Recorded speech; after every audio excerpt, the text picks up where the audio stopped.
A local legislator is looking for answers about an economic development project he says could have changed the lives of residents living in his district. 41 NBC's Elaine Rackley sat down with State Senator David Lucas, who says he wants prime property in his district developed. State Senator David Lucas says he wants to know why nearly 12 acres in the 26th district was deemed contaminated.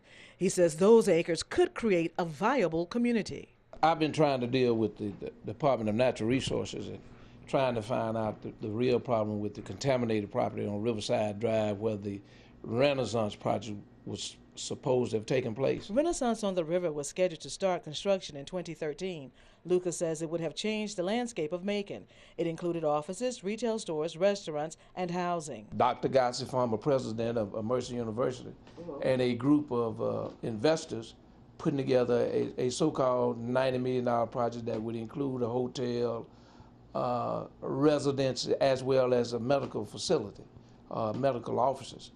And when they find out that the certificate on the property that EPD in the state of Georgia agreed to was that it would be non-inhabitable. According to the Georgia Environmental Protection Division, the Renaissance on the River property was listed on its hazardous site inventory.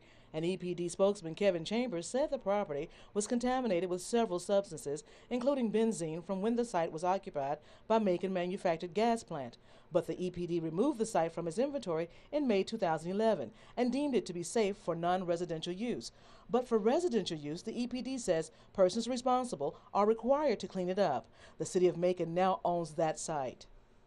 County commissioners are expected to discuss the Riverside Drive site in an upcoming meeting. In Macon, Elaine Rackley, 41 NBC News. A key investor of the Renaissance on the River project, Dr. Kirby Godsey, told 41 NBC he was very disappointed that he had to halt the $90 million project. But he added if the EPD says the property is deemed usable for residential and commercial construction, he'll resume the project.